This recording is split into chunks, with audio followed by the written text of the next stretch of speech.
drunk, and men. The first forgets, the third regrets, and the second has all of the fun. Why did I pick the hardest book I've ever read for my first YouTube video? Because I'm an idiot. That's why.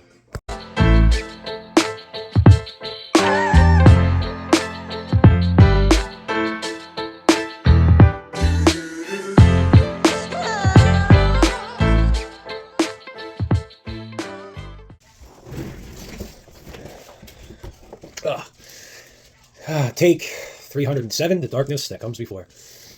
Hello, and welcome to the Black and Blue Collar Reader. My name is Dan, and today I will be reviewing The Darkness That Comes Before by R. Scott Bakker. This is the first installment of a 3-book series. The second book is The Warrior Prophet. The third book is The Thousand-Fold Thought. And if you get to this book, you're going to have 1,001 thoughts to fold and unfold like an origami paper Baker dragon, because this series is bonkers and mind-blowing and thought-provoking and was just such an amazing read. Now, let me just take you through my feelings when I first opened this book and I got to the prologue. All I can describe it is taking a high dive into the shallow end of a community pool. Now, what do I mean by that? My first experience when I'm standing up on that high dive before I got this series was intimidation. Like, I went on YouTube and I researched this series, and if there is some, intimidating things on the internet about how difficult this series may be to grasp. So I was up there and I was scared and I was looking at that series, but mom ain't raised no bitch, so I took that dive. And when I hit that water, my first sensation within the prologue, I got like a warm sensation. And what I mean is, when I hit that water, I felt warm because it's a community pool and there's a bunch of savage kids swimming around with not a bathroom in sight. So it's warm. And if you didn't like that analogy, this series is probably not for you. So what I mean by warm is Bakker he has these amazing warm prose that just engulf you into the story. And yes, sometimes they can be difficult to grasp, but my advice is,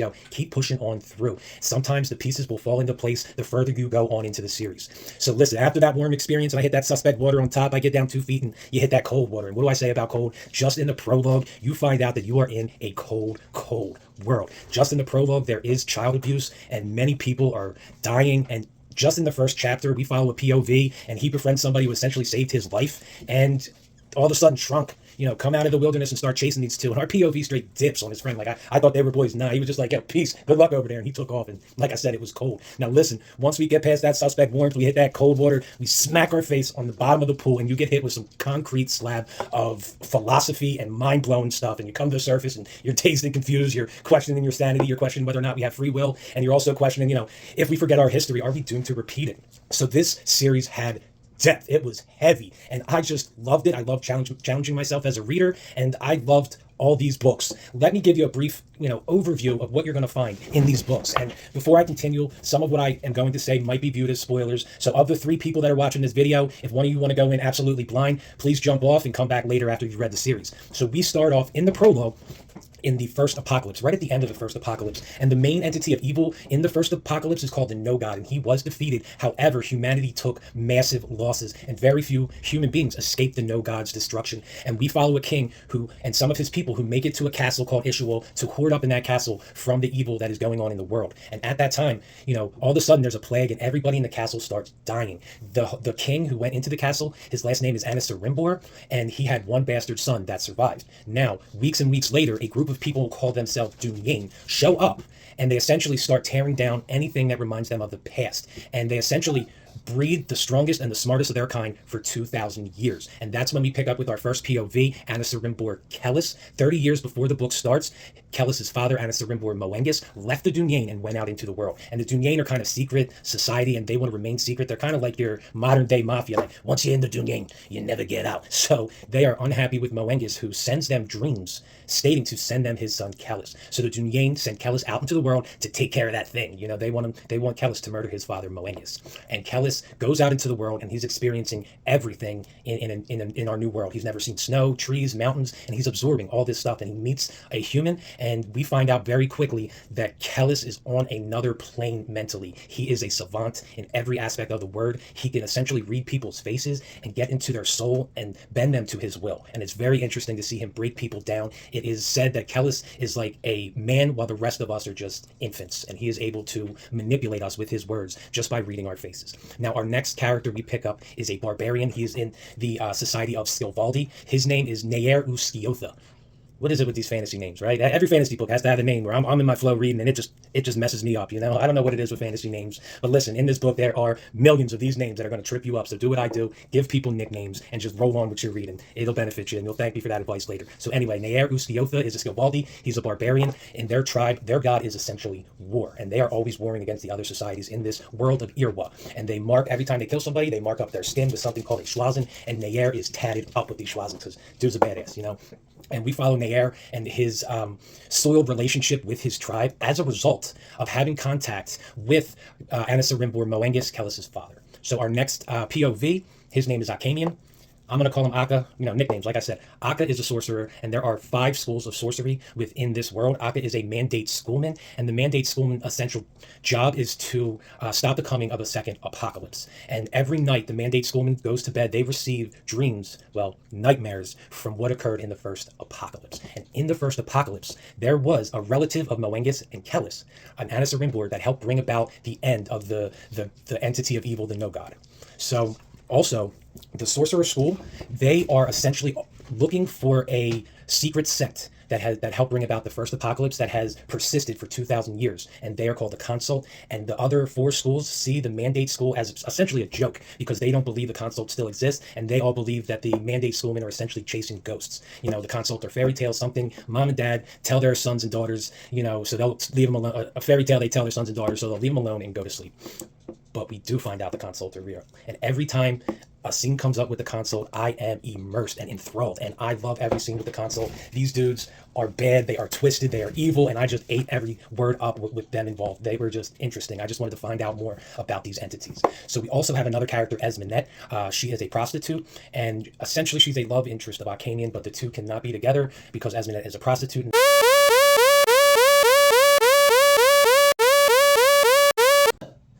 Sabine, you weren't here last night. You were here 4 days ago, girl. Yeah, listen, you need to just take it, you need to step aside, take some Ativan and go the hell to bed, girl. Listen, I gotta talk to you about something. I appreciate, you coming over here. I love you, but you gotta stop bringing me these, gifts. Because I was trying to shoot a YouTube video that night, and your gift had me going off on some 7-hour tangent about aliens and Big Brother and the Orange Man and how he draws such comparisons to that dude in 1930s Germany with the fucked up mustache. Like, listen, I'm 40 years old. I can't be doing that no more. My jaw hurts. My heart almost exploded the other day. And listen, I love you, girl, but listen, stop coming by with those gifts and things like that, because, I'm not about that no more, seriously. So listen, go to sleep, and before you go, let me talk to Leo a second. Huh? No, I won't. I promise, I won't. All right, love you. Go to sleep. Leo, how's the leg? Oh, man, I'm sorry. I'm just breaking your balls, man. I'm just breaking your balls. Yeah. Hello? Hello? Man, you thin-skinned bitch. Sorry. Where were we? Oh, right. Esminette. Like I said, Esminette is a prostitute, and she is Akamian's,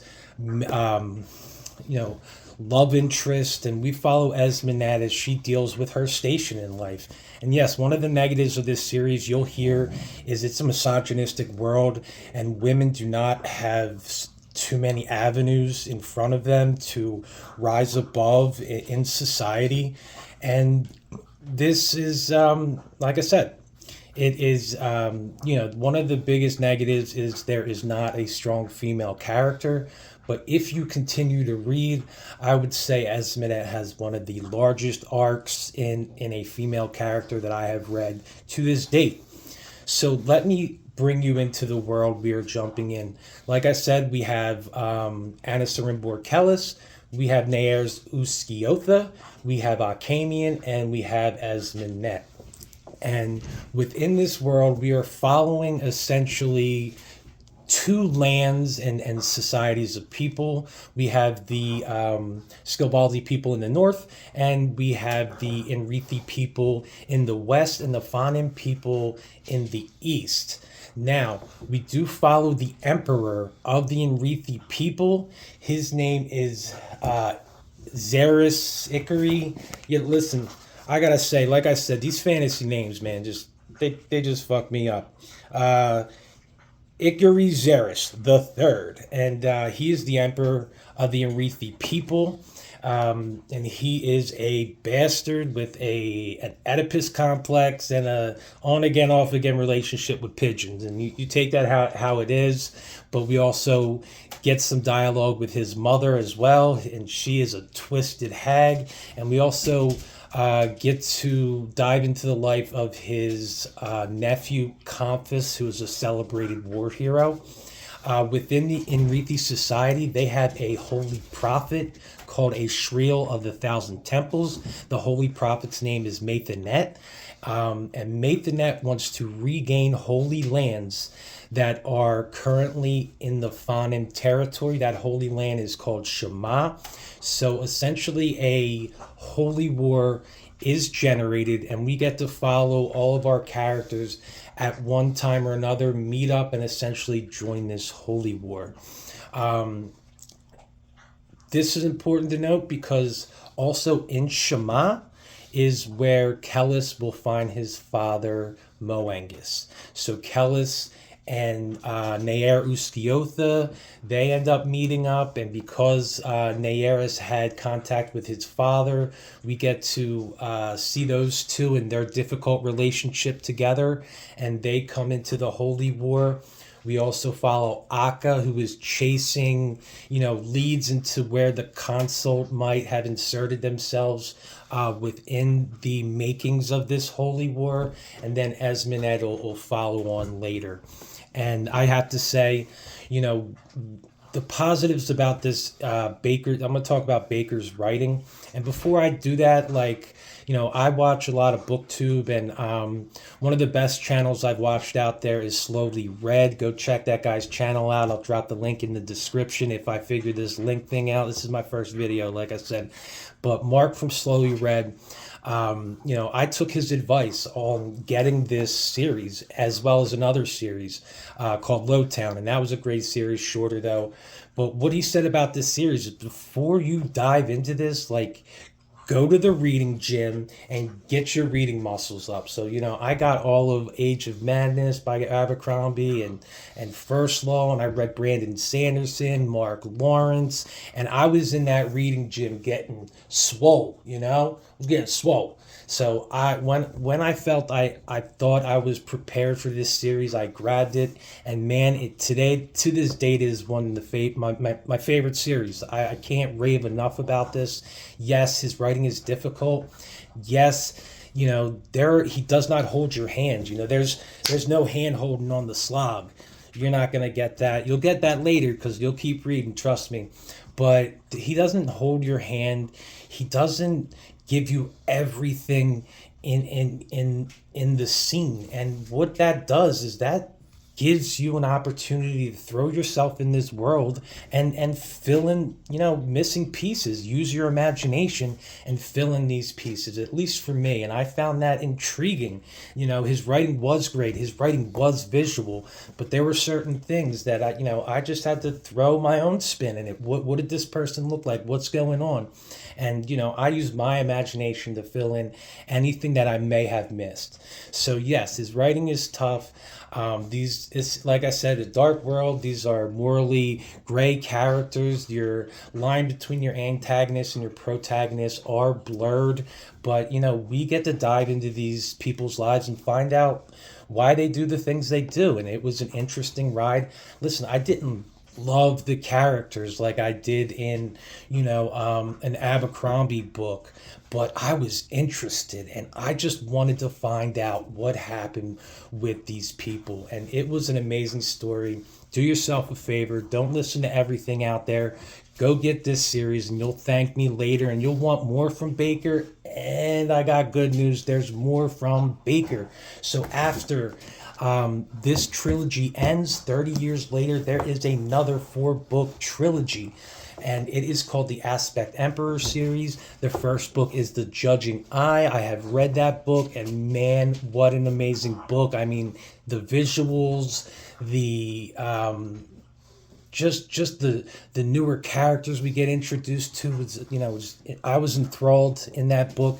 That book is currently my second favorite book out of the 4 that I've read. Warrior Prophet's my favorite at this time, but that book was amazing. Visual, it had my mind's eye twitching, man. It was chef's kiss. My kids, they say Munah. That book was Munah. Go get it. The next book in that series is going to be The White Luck Warrior. And man, Amazon, where you at? I ordered that book 2 months ago. I'm waiting. You're killing me, Amazon. But yo, get that book. The next book is The Great Ordeal. The 4th and final book is The Unholy Consult. And if you like what you saw here on this channel, drop a comment down below. If you read this series, let's get some dialogue on it, because if you read this series, I know you want to talk about it because it's such an amazing series. And like I said, if you like the content, let me know. Maybe I'll drop some more videos. And some, hey guys, be nice. Be nice. You guys are all playing. This is my pug, Iggy Smalls, the illest. So I'll drop more content. I'm already jumping into Gardens of the Moon. And, if there's a dragon or magic or, a sword in it, like, I'm about it. I'm probably going to read it. I'm already jumping into some witty, funny stuff. Pratchett, I've heard good things. I've read Guards. That was amazing. Let me know if you like the comment. Until then, hey, let's keep growing as people, and let's keep growing as readers. And until next time, peace. Say bye, Iggy. Bye, Iggy Smalls. Bye.